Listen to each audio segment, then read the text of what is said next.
तो अब हम करेंगे क्वेश्चन नंबर 9। तो क्वेश्चन नंबर 9 हमारा क्या दे रखा है, let f from natural number to natural number be defined by f of n is equal to n plus one by two if n is odd n by two if n is even for all n belongs to natural number.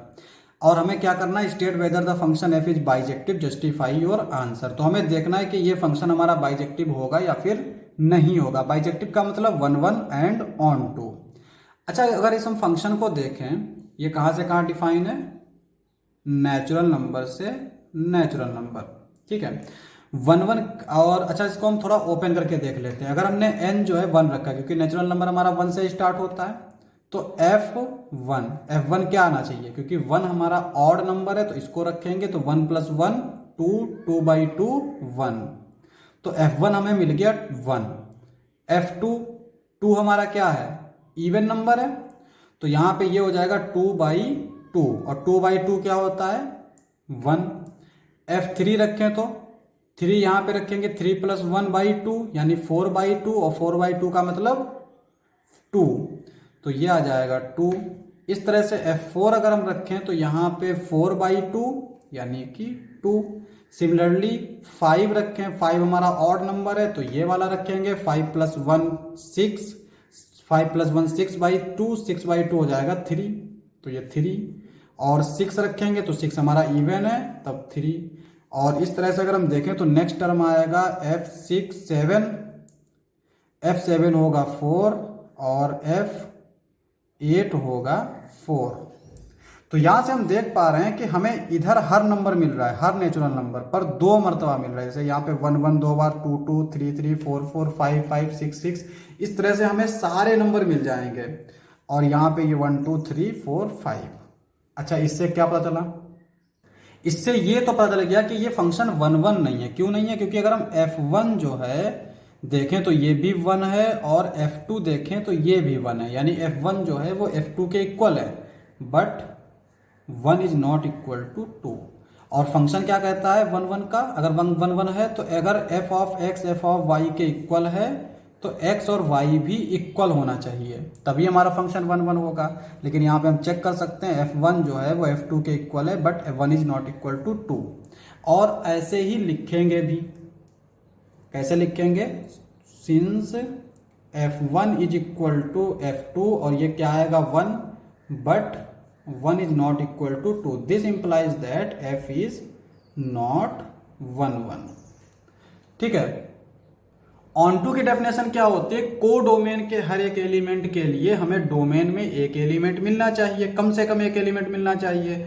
अब अगर हम यहां पे देखें तो ये जो one one two two three three four four, ये सब एलिमेंट किस सेट के हैं, को डोमेन के हैं। तो हम इसके लिए देख सकते हैं कि वन वन के लिए भी हमें वन और टू दो मिल रहे हैं, टू के लिए भी हमें मिल रहा है, कम से कम एक होना चाहिए, दो मिल जाए तीन मिल जाए अलग बात है, लेकिन कम से कम एक जरूर मिलना चाहिए। थ्री थ्री फोर फोर, इसके बाद में फाइव आएगा, सिक्स आएगा, सेवन आएगा, सबके लिए हमें इसमें एक ना एक एलिमेंट मिल रहा है। तो यहां से हम देख के बता सकते हैं कि ये हमारा ऑन टू तो हो जाएगा। लेकिन हम उसको प्रूव कैसे करते हैं, यहाँ पे देखो डेफिनेशन से देखेंगे ऑन टू। ऑन टू की डेफिनेशन क्या है, for any y belongs to codomain there exist x belongs to domain। Codomain के हर एक एलिमेंट के लिए एक डोमेन में एलिमेंट होना चाहिए, such that f of x is equal to y. ठीक है, अब यहां पे f of x is equal to y रख के हम एक्स की वैल्यू निकाल लेंगे, f of x is equal to y. अब यहां पे अगर हमने वाई लिया, क्योंकि वाई हमारा कोडोमेन में है और इसके हर एक एलिमेंट के लिए होना चाहिए, तो वाई जो है ये हमारा कहाँ है, कोडोमेन में, और कोडोमेन क्या है, नेचुरल नंबर। अब देखो यहां पे हम क्या करते हैं, f of x is equal to y दे रखा है, एक्स इज ऑड। अगर एक्स हमारा ऑड है तो एफ ऑफ एक्स किसके इक्वल हो जाएगा, इसके इक्वल, यानी x plus one by two which is equal to y. यहां से अगर हम x की वैल्यू निकालें तो ये आएगी टू वाई माइनस वन, इस तरह की वैल्यू आ गई। ठीक है, और यहां पे अगर x हमारा इवन है तो f ऑफ x जो है वो क्या हो जाएगा, x upon 2 which is equal to y. यहां से अगर हम देखें तो x is equals to 2y। ठीक है, तो यहां पे y के हर एक एलिमेंट के लिए हमें एक x मिल रहा है, तो इनमें से हम x की कोई भी वैल्यू ले लें, यानी f अगर मैं ये ले लेता हूं 2y, तो y हमारा अगर कोई भी नेचुरल नंबर लेंगे तो उसके लिए हमें डोमेन में 2y मिल जाएगा। और उसकी दलील यहाँ पर उसको हम एग्जांपल देख सकते हैं कि अगर हमने 1 लिया, ठीक है, तो 1 के लिए 2y यानी कि 2 मिलना चाहिए तो 2 मिल रहा है, 2 के लिए 4 मिलना चाहिए 4 मिल रहा है, 3 के लिए 6 मिल रहा है, 4 के लिए 8 मिल रहा है। इसी तरह से अगर हम 5 लेंगे तो 5 2 जा 10 तो 10 मिल जाएगा। ठीक है, तो यहाँ पे कोडोमेन के हर एक एलिमेंट के लिए डोमेन में हमें 2 एलिमेंट मिल रहे हैं बेसिकली, एक इस टाइप का और एक इस टाइप का।